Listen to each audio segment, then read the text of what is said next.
자, 오늘 하나님께서 우리에게 주시는 말씀 제목이 뭔지 아십니까, 여러분? 주부에 나와 있는데요. 주부 그 제목은 하나님의 말씀이 나를 제자 되게 합니다 라는 제목입니다. 우리가 주님의 제자가 되자라는 제목을 가지고 우리가 신년도 새해 들어서 하나님 말씀을 공부하고 있어요. 그렇습니다. 저와 여러분, 우리 주님의 제자가 됩시다. 우리는 누구예요? 다시, 우리는 누굽니까? 제가 이제 우리는 하면 예수의 사람들이잖아요. 그래서 올해 표가 JP, 주품의 약자이고요. 거기다 의미를 부여해서 Jesus People 해서 예수님의 사람들입니다. 그래서 예수님의 사람들이라고 하는 것, 예수님의 제자라고 하는 것은 예수 그리스도에 의해서 예수님처럼 생각하고 예수님처럼 말도 하고 예수님처럼 행동도 할 수 있는 그러한 사람, 이것이 삶의 영역 속에서 혹은 신앙생활 하는데 신앙의 영역 속에서 다양하게 우리 예수님처럼 생각하고 예수님처럼 말하고 예수님처럼 행동할 수 있는 우리 주님의 제자가 되자라는 겁니다. 저와 여러분, 우리 예수님의 제자가 되기를 주의 이름으로 축원드립니다. 아멘. 우리 옆에 계신 분과 인사하면서 우리 예수님 제자가 됩시다. 우리 예수님 제자가 됩시다. 할렐루야. 예수님의 제자가 되고요. 그렇다고 한다면 오늘 우리가 예수님의 제자가 될 수 있는 방법이 있어요. 여기 본문 요한복음 15장 8절 말씀에 보면은 너희가 열매를 많이 맺으면 내 아버지께서 영광을 받으실 것이요 너희는 내 제자가 되리라. 여기 제자가 된다라는 말씀이 있어요.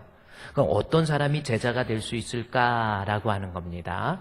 제자가 될 수 있는 방법을, 다시 말해서 내가 삶의 현장 속에서 열매를 자연스럽게 맺을 수 있는 방법이 있다라는 거예요. 제자가 되는 방법, 우리가 지금까지 두 가지 배웠습니다. 기억하십니까?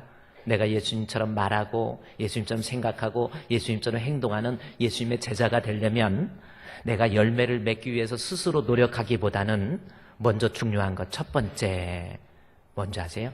예수님을 믿는 믿음이 있어야 합니다. 그래서 요한복음 15장 4절에서 내 안에 거하라. 나도 너희 안에 거하리라. 가지가 포도나무에 붙어있지 아니하면, 붙어있다라고 하는 것, 붙어있으면 열매는 자연스럽게 맺히는 것처럼 예수 안에, 다시 말해서 예수 믿는 믿음을 가지고 있으면 우리가 자연스럽게 예수님의 제자가 된다라는 겁니다. 교회는 다니지만 믿음 없는 사람들이 있잖아요. 이런 사람이 예수님처럼 말하기 힘들고 생각하기 힘듭니다.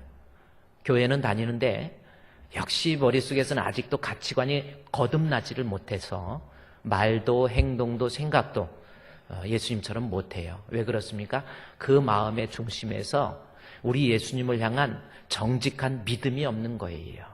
믿음 없이 교회 다니는 사람, 이런 사람은 주님의 제자가 될 수 없습니다. 확실한 믿음 가지고 승리합시다. 두 번째, 예수님의 제자가 될 수 있는 방법은 우리가 지난주에 배웠죠? 요한복음 15장 9절 말씀, 8절 9절에서 너희는 내 제자가 되리라 라는 말씀과 함께 9절에서 보면 아버지께서 나를 사랑하신 것 같이 나도 너희를 사랑하였으니 나의 사랑 안에 거하라 라는 겁니다. 주님의 사랑 안에 거하는 사람, 이 말씀은 나도 너를 사랑했다라는 말씀을 통해서 내가 주님을 사랑하는 힘, 그거 가지고 있는 사람이 제자가 되는 거 아니라는 겁니다. 베드로가 예수님 아무리 사랑한다고 다 배신해도 나 예수님 배신하지 않습니다. 자기 열정, 자기 혈기, 자기 지혜, 자기 힘 있었지만 베드로는 실패합니다. 내가 예수님 사랑하는 거 그거 갖고 주의 일 하는 게 아니고 중요한 것은 본문의 말씀 9절에 나온 것처럼 예수님이 나를 얼마나 사랑하시는가, 주님의 크신 사랑 앞에 내가 감동하는 사람, 감격할 줄 아는 사람, 아, 우리 예수님이 나를 이토록 사랑하셨구나 라는 것을 깨닫게 되면, 베드로 보십시오. 나중에는요, 어린 소자 앞에 무너졌던 베드로가 예수님이, 부활하신 예수님이 나를 얼마나 사랑한가를 깨닫고 난 다음부터 이제는 어린 소자, 아니 대제사장 또 서기관들, 바리새인들 두렵지 않습니다. 주님께서 나를 사랑하신다는 것을 깨닫고 난 다음에 베드로가 완전히 변화돼요. 여러분, 예수님께서 여러분을 많이 사랑하시는 거 깨달을 수 있는 저와 여러분이 됩시다. 오늘은 세 번째예요. 내가 주님의 제자가 되려면 세 번째 나와 있는 말씀입니다. 9절, 8절에서 내 제자가 되리라 라는 말씀. 제자는 자연스럽게 되는데 그 방법을 얘기하면서 10절 말씀에 보면 요한복음 15장 10절 말씀에 내 아버지의 계명을 지켜 그의 사랑 안에 거하는 것 같이 너희도 내 계명을 지키면 이라는 말씀입니다. 내 계명 지키면 이라는 말씀. 다시 말해서 내가 주님의 제자가 되려면 하나님 말씀의 계명을 지킬 줄 아는 사람, 그 말씀입니다. 여기서 말씀을 지킨다라는 건 생각해 보십시오. 어떤 의미이겠습니까? 내가 말씀대로 살아간다. 그러면 내 제자가 된다. 이 말씀인데 사실은 내 말이 너희 안에 거한다라는 말씀이 계속해서 본문의 말씀에서 나와요. 7절 말씀에서도 15장 7절에서도 너희가 내 안에 거하고 내 말이 너희 안에 거한다라는 말씀. 따라서 15장 10절 말씀에 너희도 내 계명을 지키면 이라는 말씀은 우리 안에 우리 하나님의 말씀으로 내가 충만하게 채움받는 사람, 그 사람이 주님의 제자가 되어 다시 말해서 하나님 말씀을 많이 읽고 하나님 말씀 많이 듣고 말씀을 통해서 깨닫고 은혜 받고 그냥 앉아 계신 게 아니라 하나님 말씀을 통해서 내가 감동하고 그 말씀의 감격이 나의 눈에 눈물을 나게 하고 말씀 때문에 울고 말씀 때문에 웃고 다시 말해서 그리스도의 말씀이 내 안에 풍성하게 거하면 우리는 자연스럽게 우리 주님의 제자가 될 수 있다라는 겁니다. 여러분, 제자 되는 방법, 내가 그래요 제자가 되기 위해서 막 열매를 맺힙시다, 예수님처럼 말합시다, 예수님처럼 행동합시다, 예수님처럼 생각합시다, 그거 구호 안 외쳐도 내 마음속에 하나님의 말씀이 풍성하게 거하게 되면 그 말씀을 통해서 내가 깨닫고 은혜 받게 되면 그 사람은 자연스럽게 우리 주님의 제자가 된다라는 겁니다. 이 성경의 기능이 뭡니까? 디모데후서 3장 16절 17절 말씀에 보면 이런 말씀이 있어요. 모든 성경은 해서 성경이 무엇인지에 대해서 설명해 주고 있어요. 여러분, 이 성경이 뭐예요? 한번 생각해 보세요. 모든 성경은 하나님의 감동으로 된 것으로, 여기서 감동이라는 것은 태초에 하나님께서 인간을 만드시고 흙으로 사람을 만드시고 그 코에 생기를 불어넣으시죠. 후 하고 불어넣는, 거기에서 사용되는 단어입니다. 하나님의 영감, 하나님의 감동. 다시 말해서 이 성경은 하나님께서 저자가 되신다라는 거예요. 믿습니까? 그럼 성경의 베드로나 야고보나 이런 사람들은 그냥 단지 기록할 뿐입니다. 성령의 감동을 통해서 하나님께서 주신 하나님의 말씀이에요. 그런데 이 말씀은 모든 성경은 하나님의 감동으로 된 것인데 이 말씀이 어떤 기능이 있냐면 나를 교훈해요. 나를 교훈, 그리고 책망합니다. 그리고 바르게 합니다. 그리고 의로 교육하기에 아주 유익한 책이 바로 이 성경이다라는 거죠. 여러분, 한번 생각해 보십시오. 내 신앙을 이제부터 주님의 제자가 되기 위해서 주신 말씀처럼 하나님 말씀이 내 안에 거하게 되면 그 말씀이 나를 교훈하기 시작합니다. 그리고 그 말씀이 나를 책망을 해요.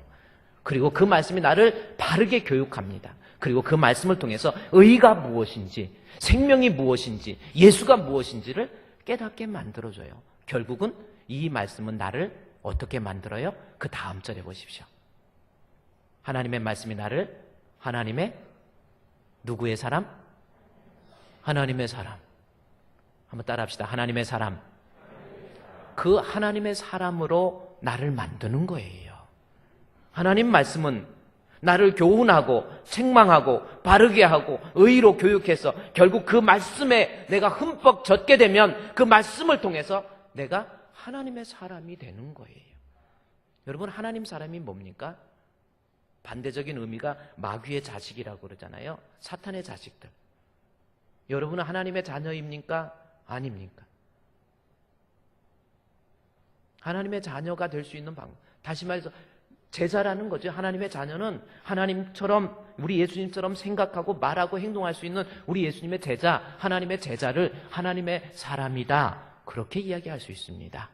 다시 말해서 내가 하나님의 사람으로, 하나님의 제자로, 우리 예수님의 제자로, 예수님처럼 그러한 모습으로 주님의 제자가 되기 위해서는요, 하나님의 말씀이 내 안에 풍성하게 거해 있어야 돼요. 여러분은 어떻습니까? 한번 생각해 보십시오. 그래요? 여러분 성경 처음부터 끝까지 한번 읽어봤습니까? 하나님 말씀 들을 때 어떤 모습으로 듣고 있습니까? 하나님 말씀 듣고 깨닫고 있습니까? 말씀을 듣는데 집중을 못해요. 조금 듣다가 딴 생각하고, 여기서 딱 설교하다 보면 눈빛을 보면 알아요. 벌써 집중을 못합니다. 말씀이 들리지를 않는 거예요. 주님의 제자가 될 수 없지요. 하나님 말씀을 듣고, 아, 이것이 하나님의 말씀이구나. 말씀 때문에 한번 울어보고, 말씀 때문에 내가 감격하고, 그 말씀의 의미를 내가 깨닫고, 그 말씀이 내 안에 풍성하게 거하게 되면 그 사람이 하나님의 자녀가 된다라는 겁니다. 말씀으로 무장할 수 있는 저와 여러분이 되시기를 주님의 이름으로 축원드립니다. 우리 옆에 계신 분한테 우리 하나님의 말씀으로 무장합시다. 인사. 혹시 부부이면요, 손잡고 여보 우리 말씀으로 무장합시다. 그래. 아이고 부부하고 손 좀 잡으랬더니 쑥스러워가지고 못 잡고 그러지 마시고. 자, 그러면 우리가 역사적으로 성경에서 과연 하나님의 말씀이 그들에게 풍성하게 거하게 되면 그 사람이 주님의 제자답게, 하나님의 제자답게 되고 있는지 아닌지 성경을 살펴보자는 겁니다. 구약의 성경을 통해서 그들의 마음속에, 우리의 마음속에 하나님 말씀이 들어갔더니 그 말씀이 나를 이렇게 변화시키고 있구나, 아니면 하나님의 말씀이 없으니까 내가 이런 모습, 제자답지 못한 모습, 이런 것밖에 나오는 것이 없구나라는 것을 성경의 역사적 배경을 통해서 살펴보자는 겁니다. 호세아서입니다. 호세아서 4장에 있는 말씀이죠. 성경을 펴보십시오. 여러분 중요한 말씀이니까 호세아서 4장에 있는 말씀입니다. 페이지로 1259페이지입니다. 어떤 사람은 이 성경을 호세아서가 어디 있는지 또 잘 몰라요. 호세아, 요엘, 아모스, 오바다, 요나, 미가, 나움, 하박국입니다. 그러니까 다니엘서보다 뒤에 있어요. 에레미야, 에가, 에스겔, 다니엘, 호세아, 요엘, 아모스. 그러니까 페이지로 1259페이지에 있습니다. 성경 한번 찾아보시고 성경 넘겨보세요. 저는요, 세상에서 좋은 소리 중에 하나가 어떤 소리가 좋은가? 여러 가지 소리가 좋지만 요즘에는 스마트폰 시대가 돼가지고 성경책을 안 가지고 오는 사람들도 어쩌다가 있어요. 근데 그분들은 이렇게 성경 이렇게 봅니다. 그러다 성경 보다가 또 뭐 메시지 오면 또 메시지 보내고 이제 여러 가지 좋죠. 근데 앞으로 우리 주분교회 성도들은 뭐 스마트폰이 나쁜 건 아니지만 제가 문득 느낀 것이 뭐냐면 소리 중에서 이 성경 읽을 때 넘기는 성경 파다닥 파다닥 하는 소리 참 아름답지 않습니까? 요즘에는 메일 보낼 때도 손가락으로 막 이렇게 보내는데 그거보다 스케치북에 연필 가지고 사각사각 글씨 쓰는 그 추억의 연애 편지, 그때가 더 행복했던 것 같아요. 그러니까 이제 성경도 좀 찾을 수 있도록, 넘길 수 있도록 바닥바닥 넘기기도 하고 그래 보세요. 안 찾고 찾은 척 하다가 제가 읽으세요 그러면 또 못 읽고 그러지 마시고, 자, 하나님 말씀이 없으면 어떻게 되는지 좀 살펴보자는 겁니다. 호세아서 4장 1절 말씀에 이제 하나씩 이제 말씀을 좀 보도록 하겠습니다. 4장 1절에 이스라엘 자손들아 여호와의 말씀을 들으라. 여호와께서 이 땅 주민과 논쟁하시나니 이 땅에는 진실도 없고 인애도 없고 하나님을 아는 지식도 없고 없는 것 세 가지가 있습니다. 진실, 인애, 하나님 아는 지식이 없다라는 겁니다. 그것이 없으니까 4장 2절에 오직 저주와 속임과 살인과 도둑질과 간음과 포악하여 피가 피를 뒤이음이니라 라는 말씀들이 있습니다. 자, 그 본문의 말씀은 4장 1절에 있는 것, 없는 것 세 가지 있게 되는, 4장 2절은 특별히 저는 어떤 범주 속에 이 말씀을 집어넣냐면 예수님의 제자의 모습이 아니지요. 우리 제자가 되지 못한 거예요. 막 미워하고 저주하고 남 잘되기는 것을 막 시기하고 저주하고 막 속여먹고 거짓말하고 살인하고 뭐 도둑질하고 간음하고 포악하고 뭐 이런 것들은 예수님의 제자의 모습이 될 수가 없는 거예요. 왜 이런 현상이 일어났는지 그것은 호세아서 4장 1절을 통해서 우리에게, 호세아를 통하여 우리에게 설명해 주고 있습니다. 이 호세아서 4장 1절 말씀을 여러분이 한번 성경을 보십시오. 이게 무슨 뜻인가라는 겁니다. 이스라엘 자손들아 여호와의 말씀을 들으라. 여호와께서 이 땅 주민과 논쟁하시나니라는 겁니다. 자, 여기에서 논쟁이라는 것이 무슨 뜻인지를 먼저 알아야 됩니다. 여기서 논쟁이라고 하는 것, 논쟁이 뭡니까? 이 땅의 주민과 논쟁한다. 두 가지 단어를 통해서 우리 주님께서 이 호세아서를 통해서 우리 주님의 마음을 읽을 수가 있어요.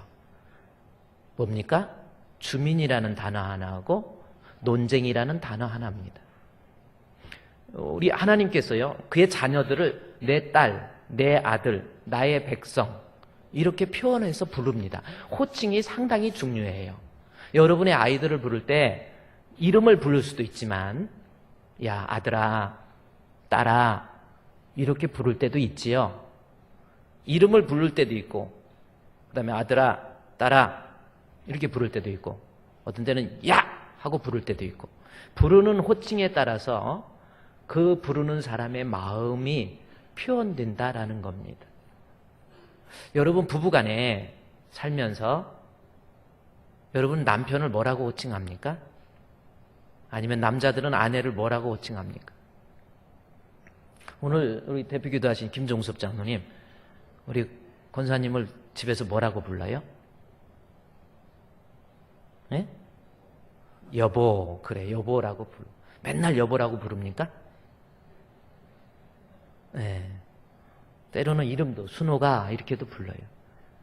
좀 장로님 집에서 그렇게 좀 하세요. 이제 뭐 경찰서장도 은퇴하시고 그랬으니까 이제 좀 부드럽게 순호가 뭐 이렇게 부르는. 저도 우리 아내를 부를 때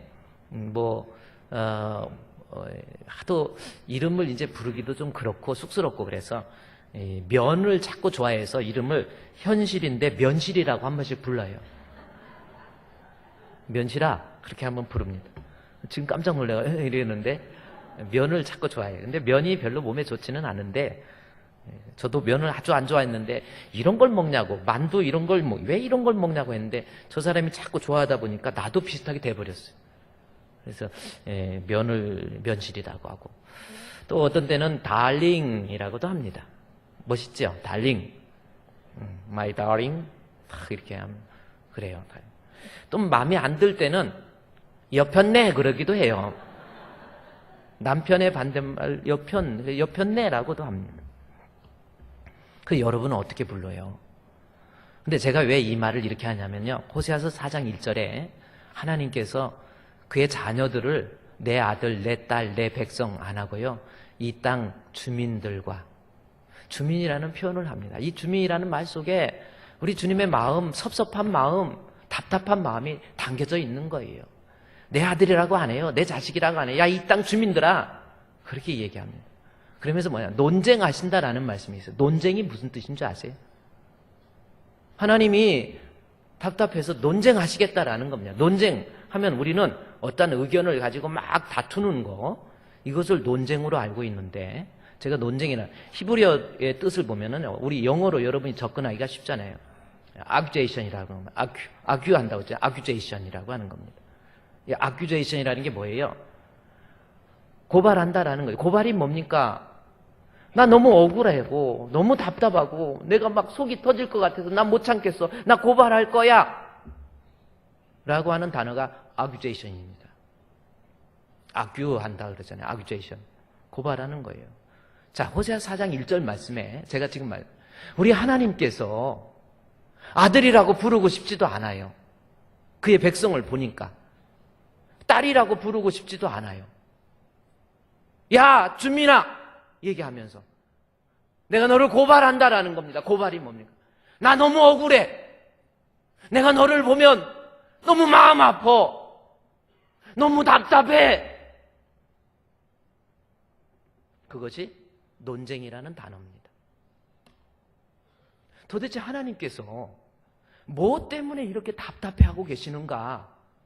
뭐 때문에 이렇게 억울해하고 계시는가? 무엇을 가지고 이렇게 과감하게 나 너무 억울한데 어떻게 네가 그럴 수 있니? 이렇게 악유하냐는 거죠. 고발하냐는 겁니다. 세 가지가 없기 때문에 그렇다라는 거예요. 세 가지 내용이 뭡니까?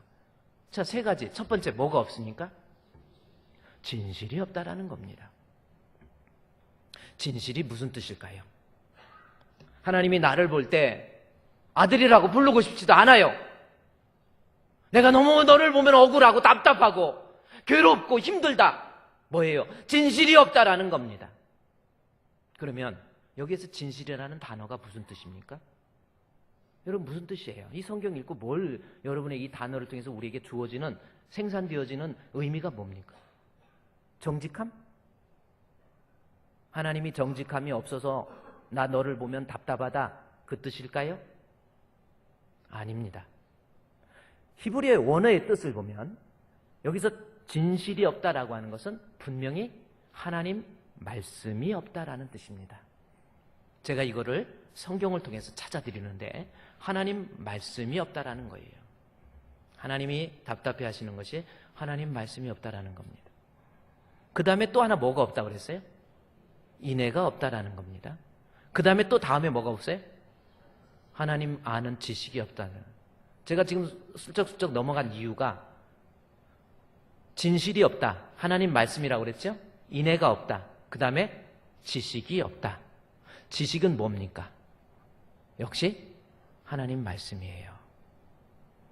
둘 다 말씀입니다. 그런데 왜 하나님 말씀을 하나는 진실로 표현하고 왜 하나님의 말씀을 하나님 아는 지식이라고 표현했는지, 이것은 우리에게 상당히 다른 의미를 우리에게 주어지고 있다는 겁니다. 물론 히브리어 원어 성경에 보면 앞에 진실이 없다라고 할 때 그냥 진실이 하나님의 말씀인 것을 이야기하고 있습니다. 그러나 뒤에 나와 있는 하나님 아는 지식이라고 하는 것은 하나님 말씀 앞에 관사가 붙어 있습니다.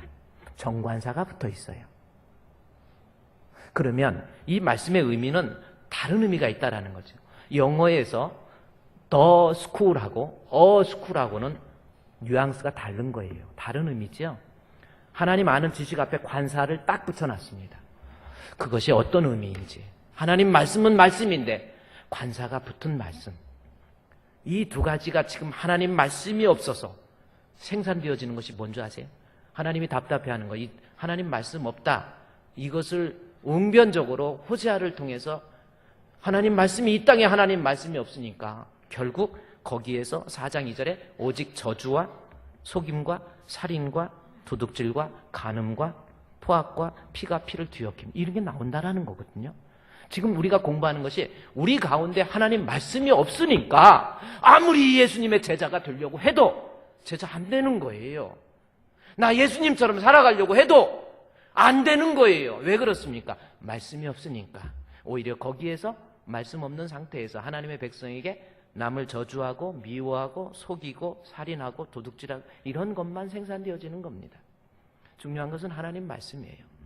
자, 그렇다면 우리 주님의 답답한 마음을 호세아를 통해서 나 너무 억울해, 나 너무 답답해, 나 너를 고발할 거야, 아큐제이션 고발할 거야, 이렇게 얘기하는데 그 고발의 내용을 이제 좀 살펴보도록 하겠습니다. 다시 4장 1절을 이제 좀 살펴봅니다.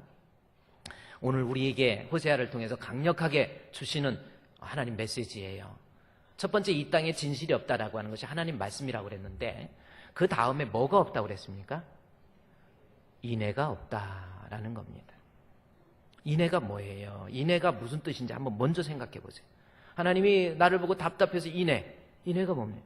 우리 인애라는 단어 많이 쓰잖아요. 찬양을 부를 때 인애하신 구세주여 내 말 들으사, 막 이렇게 찬송도 불러요. 인애가 뭡니까?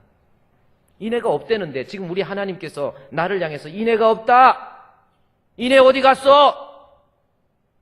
백인애는 저기 있고, 인애, 그 인애가 아니고 여기서 인애는 뭐냐면, 제가 이 뜻이 뭐냐면요, 히브리어로 보면 헤세드라는 단어입니다. 헤세드가 없다라는 거예요. 헤세드, 한번 따라합시다. 헤세드.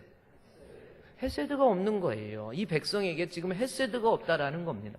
헤세드는 이스라엘 백성들에게서 가장 좋게 사용되는 단어 두 가지를 이야기한다면 첫 번째가 샬롬이라고 하는 단어입니다. 그 뜻은 평안이라는 뜻이에요. 우리말로는 죽을 놈이 아니고 저놈은 살 놈이다 해서 살롬, 그 뜻으로 생각하면 안 되는 거고, 샬롬은 그런 뜻입니다. 평안이라는 뜻입니다. 그리고 또 하나 잘 사용한 단어가 헤세드라는 단어예요. 저도 이 헤세드라는 단어를 너무너무 좋아합니다. 제가 우리 이 건물 이름을 헤세드 건물이라고 그랬죠.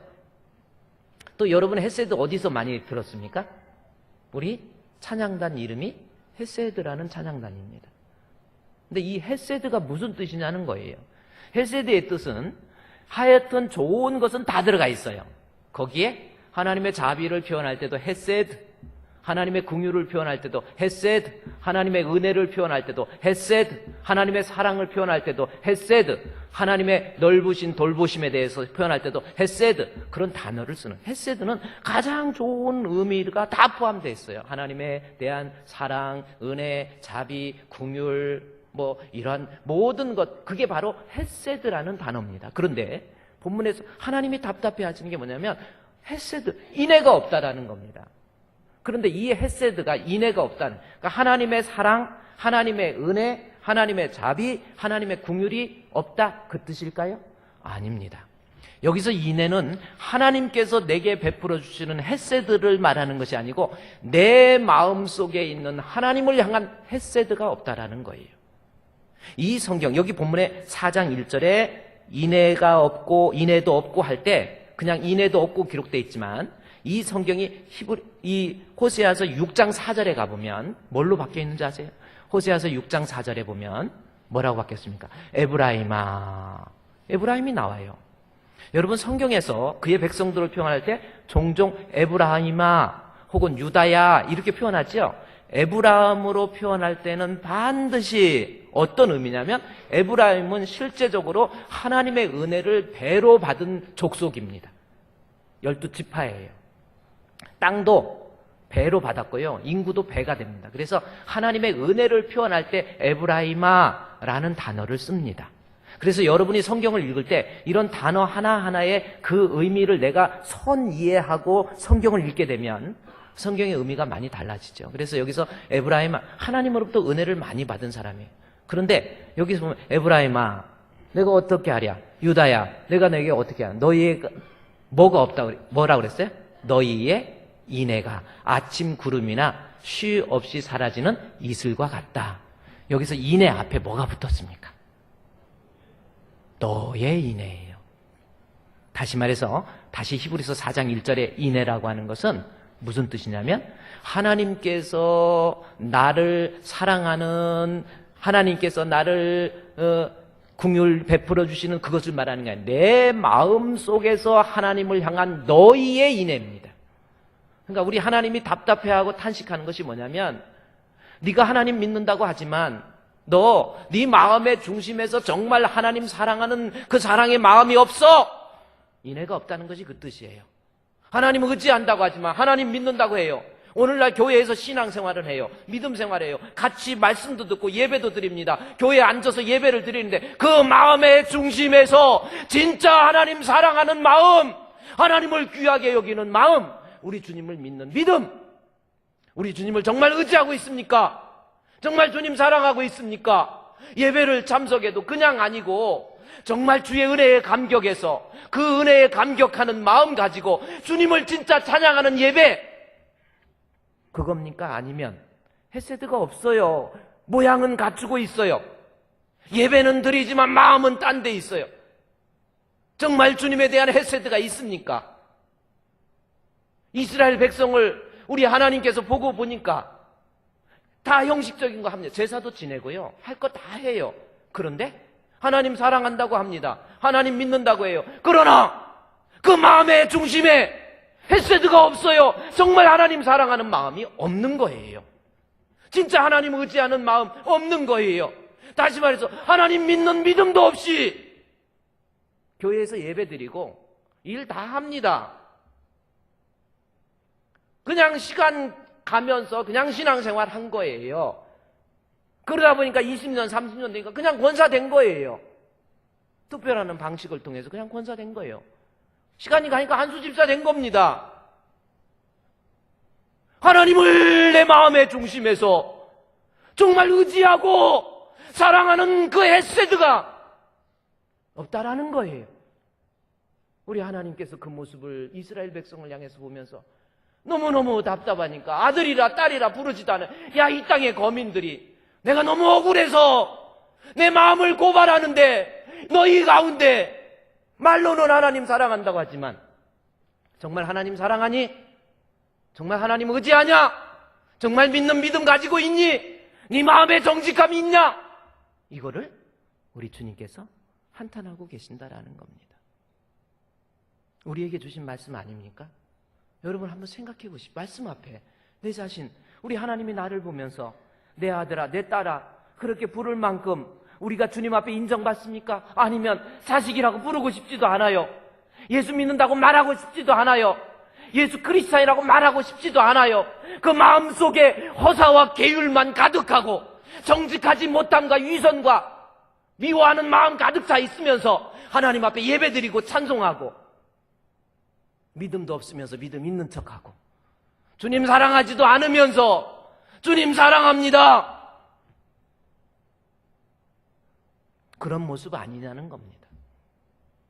여러분 이 본문 앞에 한번 호세아 4장 1절 말씀에 이 땅에 진실도 없고 인애도 없다라는 겁니다.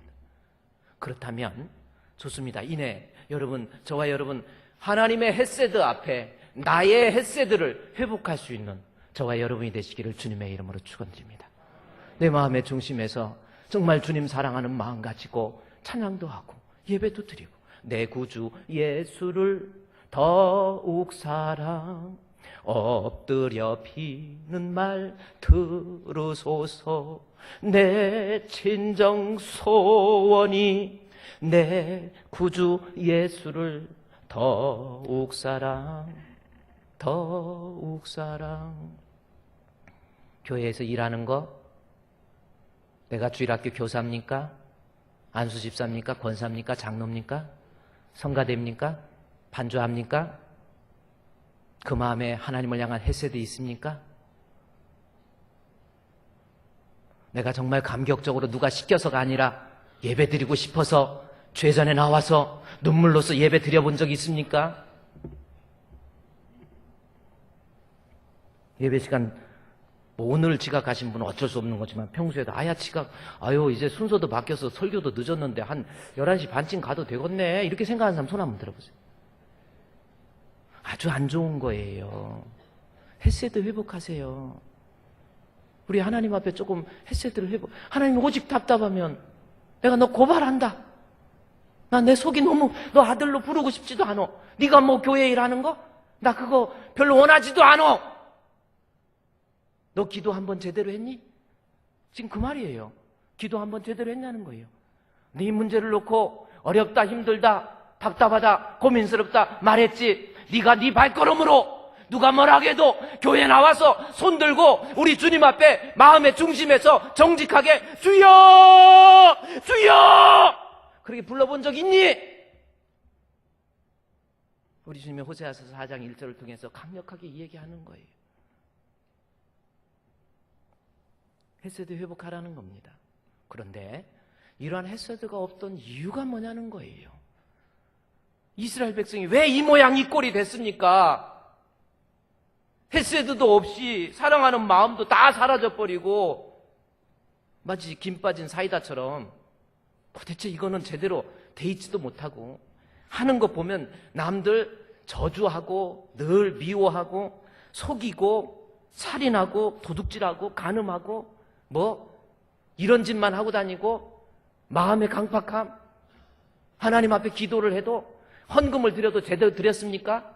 이거저거 다 생각하고 뛰고 하나님께 드리려니까 아깝죠? 그러면서 마음에서 나 하나님 사랑한다, 나 예수 믿는다. 여러분 그런 모습 아니냐는 거예요. 말만 그냥. 근데 왜 이렇게 됐냐는 겁니다. 중요한 것 하나님 말씀이 없어서 그렇다라는 겁니다. 그것이 4장 1절 보십시오. 다시 봅니다. 이제 이 땅에 진실도 없고 인애도 없고 하나님 아는 지식이 없다 해서 첫째 진실이 없다라는 겁니다. 그러면 여기서 진실은 아까 제가 하나님 말씀이 없다라고 그랬죠. 근데 이 진실은, 이 말씀은 뭐냐면 백성들에게 있는 하나님의 말씀이 아니라 말씀을 가지고 있는 제사장과 선지자들에게 하나님 말씀이 없다라는 뜻입니다. 이게 지금 큰 문제가 된 거예요. 그리고 하나님 아는 지식, 세 번째 나와 있는 하나님 아는 지식은 제사장이 아닌 하나님의 백성들에게 있어서 하나님 말씀이 없다는 뜻이고, 옆에 앞에 나와 있는 진실이라는 것은 제사장들에게 하나님 말씀이 없다라는 거지요. 그러니까 하나님 말씀을 제대로 선포하지 않습니다. 주의 종이 이때 당시에. 그러니까 말씀을 선포해서 이 말씀을 듣고 백성들을 돌이키게 하기 위한 회개의 말씀을 증거하지 않아요. 그러니까 오늘날로 얘기하면 목사님이 설교를 하면서 말씀을 하면서 내가 이 설교하면 그 사람 마음 아플 거야. 내가 이 설교하면 그 사람 마음에 상처받을 거야. 그래서 하나님의 말씀을 비껴가는 겁니다. 그게 바로 세속과 타협하는 거죠. 하나님 말씀이면 내가 목에 칼이 들어와도 이것이 하나님의 말씀이고 이 말씀을 통해서 그 생명을 살릴 수 있는 거라고 한다면 가감없이 목회자에게, 주의 종에게 어떤 손해가 있다 할지라도, 어떤 미움을 받는다 할지라도 하나님의 말씀을 그대로 선포해야 되는데, 곁길로 가고 딴 길로 가고 죄악길에 가더라도 오히려 그 죄를 합리화시킬 수 있는, 죄를 말씀을 통해서 보증해 줘버리는 그러한 무서운 일들이 이스라엘 백성 가운데 일어났다라는 겁니다. 대체적인 예로서 뭐냐면요, 에레미야 26장의 말씀에 보면은, 에레미야 26장 2절 말씀에 보면 이스라엘 백성에 대해서 에레미야 선지자가 등장을 합니다. 듣기만 해도 에레미야 26장 2절 말씀에 그 여호와께서 에레미야에게 말씀을 임하는데, 이스라엘 백성들이 장차 바벨론 느부갓네살에 의해서 멸망하고 그의 느부갓네살의 압박에 의해서 심한 고통이 있을 것이다 라고 하는 것을 하나님께서 선지자 에레미야에게 주시면서 하신 말씀이 있습니다. 뭡니까? 여기 본문에 나온 것처럼 여호와께서 말씀하시는데 마지막 줄에 내가 내게 명령하여 이르게 한 모든 말을 전하되, 말씀 전하라고 그랬죠? 근데 어떻게 하라고 그랬어요? 한마디도 감하지 말라라는 겁니다. 말씀 하나도 감하지 말아요. 다시 말해서 유다는 바벨론 느부갓네살에 의해서 멸망할 것이다. 그거 전하라 그런 거예요. 그거 전하라고 했더니 에레미야가 26장 8절 말씀에 보면 그대로 그 말씀을 전하기 시작합니다. 한마디도 26장 8절, 에레미야 26장 8절 말씀에 그 말씀을 전하라고 하니까 그대로 전해요. 보세요. 에레미야가 여호와께서 명령하신 말씀을 모든 백성에게 전하기를 다 전했어요. 전했는데 거기서 어떤 현상이 나요? 선지자들과 백성들이 붙잡고 이럴 때 내가 반드시 죽이리라 그런 거죠. 자, 하나님 말씀을 선포하니까 죽이겠다라는 거예요. 제대로 선포하니까 죽이겠다는 거예요. 그래가지고 거짓 선지자가 나타납니다. 그게 누구냐면 28장 10절 말씀에 보면 하나냐가 나와요. 거짓 선지자. 하나님 말씀을 제대로 목숨 바치고 선포해야 된다는 것을 에레미야가 알고 그 말씀을 증거합니다. 그랬더니 선지자 하나냐가, 하나냐? 이름이 어떻게 하나냐가 돼? 하나냐가 뭐라고 하냐면 에레미야의 목에서 멍에를 빼앗아 버려요. 그게 멍에가 뭐냐면 바벨론에게 포로될 것을 상징적으로 에레미야 자신이 하나님 말씀, 우리 이스라엘은 하나님께 돌아와 회개하지 아니하면 바벨론의 멸망이 되고 포로가 될 것이다. 그것을 선포하면서 이 멍에를 쓰고 있었어요. 제가 멍에 사진, 고대 그 성경에 대한 고대 사진에 보면 이렇게 그림이 나와 있습니다. 이 멍에입니다. 이게 소의 멍에예요. 그 멍에를 에레미야가 직접 끼고 와서 앞으로 이스라엘이 이렇게 어렵게 될 것이다 그랬더니 백성들이나 제사장들이나 거짓 선지자들이 무슨 소리 하냐, 절대로 그런 일이 없다 해가지고 하나냐는 아니야, 죄 져도 괜찮아, 하나님 멸망 없어, 하나님 멸망 없어, 걱정하지 않아도 돼, 그렇게 거짓으로 이야기를 합니다. 거짓말하는 거예요. 그런데 에레미야는 끝까지 이것이 하나님의 말씀이고 우리가 주님 앞에 반드시 회개해야 될 것이다. 그러다 보니까 에레미야 38장 6절 말씀에 보면은 에레미야를 잡아다가 토굴에다 집어넣어요. 거기 보면 토굴에다 에레미야가 속에 빠졌더라 그랬잖아요. 진창 아주 토굴 굴에다 집어넣어요. 죽여버리겠다라는 거지요. 그러나 하나냐는 이것을 하나님 예언을 받고 말한 것이 아니라 거짓말한 거예요. 백성들이 이 말씀을 들으니까 분노하니까 말씀을 바꾼 겁니다. 그래서 진실이 없다라는 뜻이에요. 하나님께서 호세아서를 통해서 진실이 없다. 이게 무슨 뜻이에요? 하나님 말씀을 제대로 선포하지 않아요. 그러니까 백성이 망한다라는 거예요. 오늘날 교회에 우리에게 주시는 말씀 아닙니까? 이것이 하나님의 말씀이고 이것이 우리 성도를 살리는 길이라고 한다면 목회자는 하나님의 말씀을 비껴가서는 안 되는 거예요. 토굴에 갇혀서 죽는 한이 있더라도 그게 목사지, 정직해야 목사지. 하나님 말씀이면 그대로 선포해서 성도가 상처를 받는다 할지라도 마음 아파한다 할지라도 깨우칠 줄 아는 그러한, 그래서 주의 종을 통한 진실이 없다라는 것은 주의 종을 통한 말씀의 선포가 제대로 되어지지 않는 거예요. 여러분, 오늘날 교회에서 신앙생활하면서 목회자한테 다른 거 기대하지 마세요. 목사님이 여러분 비유나 맞추고 분명히 잘못된 것을 알고 예배 출석 제대로 해야 되는데 수요일 날도 우습게 알고 심야기도 그것도 참 제대로 되지도 않아요. 그러니까 애들까지 똑같하게 신앙이 변화돼서 저 가정에 문제가 생길 것 같으면 목사님은요, 하나님의 주의 종이라고 한다면 과감하게 이것이 죄인 것을 가르쳐줘야 돼. 그런 목사 될 수 있도록 여러분이 기도해야 됩니다. 지금 이 백성 가운데 목사님도 타협해버리고 성도와 타협해서 그냥 서로 죄 짓고 그래 괜찮아 그럴 수도 있어 뭐 예배 빠져도 돼 뭐 아유 뭐 심야기도 어떻게 하게 피곤하면 쉬어 빠져도 돼뭐 11조 뭐 이렇게 하려고 그래 살기도 힘든데 그렇게 해서 적당히 타협해서 넘어가는 거 그게 결코 잘하는 것이 아니라는 겁니다. 하나님이 오직 답답하면 너희 가운데 진실이 없는 거예요. 하나님 말씀이라고 한다면 목에 칼이 들어와도 말할 수 있는 목회자가 정직한 목사입니다. 그런 목사 되기 위해서 여러분이 기도해 주셔야 돼요. 그뿐입니까? 또 하나는 뭔지 아세요? 주의 종이 말씀을 제대로 상대방의 비유를 맞추면서 적당하게 타협해가는 그 시대에 그러다가 보니까 하나님 말씀이 없어진 거죠. 또 하나는 뭔지 아세요? 하나님 말씀에 대한 정확한 해석을 할 수 있는 성경 해석학적 능력이 제대로 돼 있질 않아가지고 하나님 말씀을 제대로 못 가리키는 거예요. 말씀 가지고 거짓말하는 거예요. 이거 우리가 우리 주변에서 흔히 발견할 수 있는 일입니다. 아유 목사님은 당신은 잘하나? 제가 그걸 말하기 위해서 그런 게 아니고요. 예를 들어서 마태복음 11장 28절 말씀에 보면 수고하고 무거운 짐진 자들아 다 내게로 오라 내가 너희를 쉬게 하리라. 그 말씀이 있습니다. 이 말씀을 가지고 목회자가 설교를 해요. 어떤 설교입니까? 우리가 지금까지 배워왔던 내용이 뭡니까? 아, 내가 세상에 살다가 예수 없이 신앙 없이 살다가 보니까 세상의 물질적인 것 때문에 막 이리 지치고 저리 지치고 직장 생활하면서 이리 지치고 저리 지치고 사람과의 관계 속에서 너무나도 힘들 때 우리 예수님께로 돌아오세요. 그러면 예수님이 여러분에게 쉼을 줍니다. 그 설교 들었죠? 그거 잘못된 겁니다. 마태복음 11장 28절에서 마태의 신학적 의도는 그게 아니에요.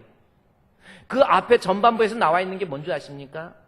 유대 지도자들, 종교 지도자들이 유대교를 따르는 많은 그 백성들에게 계속해서 유대 규례를 주는 거예요. 종교적 규례와 압박을 준 겁니다.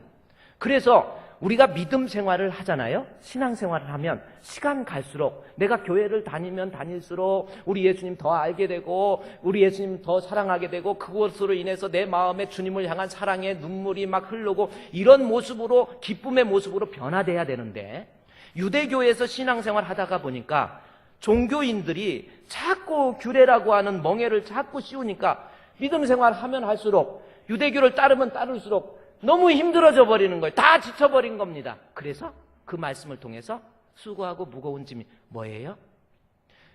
유대교는 이제는 더 이상 인간에게 참 생명을 줄 수 있는 기쁨을 줄 수 있는 종교가 아니고 이제 유대교는 그리스도교에 의해서 리플레이스, 대치되어야 될 것을 선언하는 말씀입니다.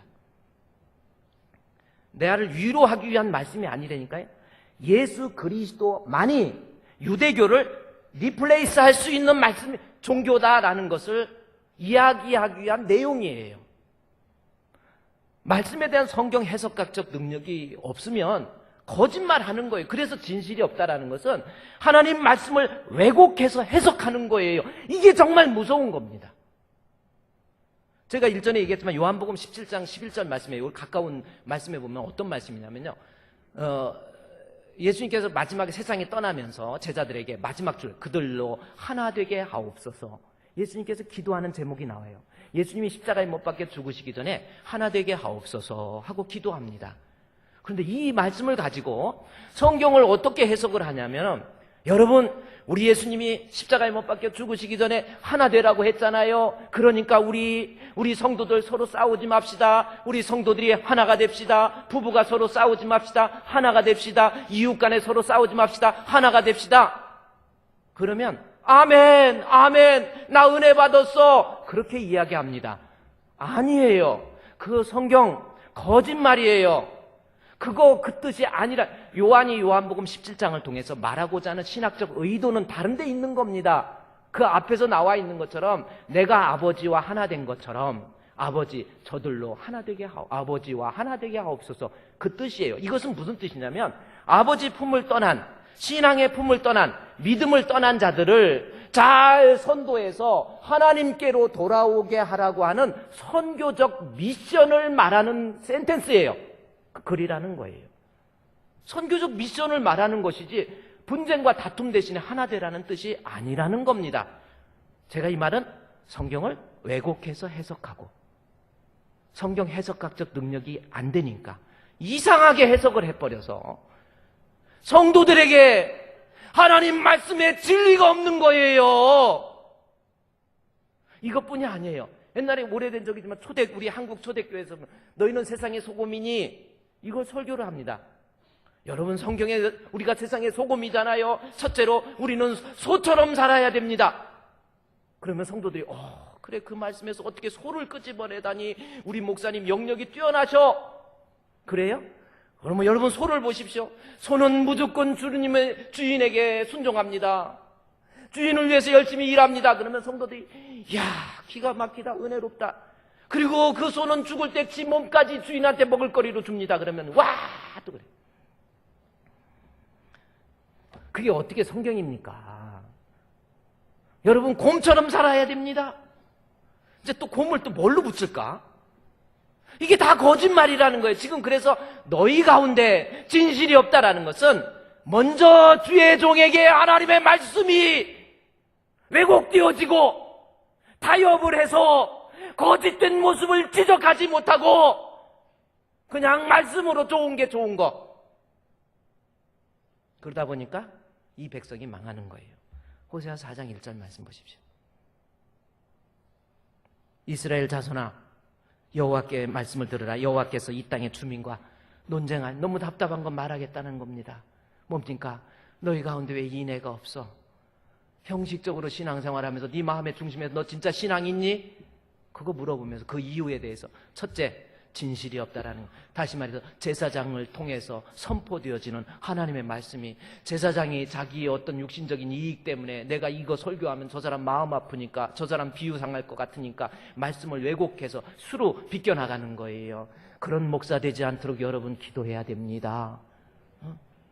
그리고 하나님의 말씀에 원래 원문에서 가지고 있는 가장 중요한 그 핵심 가치를 목회자가 이해하고 그것을 마치 참새들이 음식을 먹어서 소화하고 난 다음에 그것을 꺼내서 새끼들에게 줄 때 그 새끼가 살을 찌고 살림 받듯이 목회자가 그 말씀을 가지고 계속해서 마치 조개가 진주를 품듯이 계속해서 말씀을 품고 말씀의 진정한 의미를 깨닫고 그 말씀이 좀 딱딱하다 할지라도 이것이 하나님의 말씀이면 그대로 전해줄 수 있는 목회자,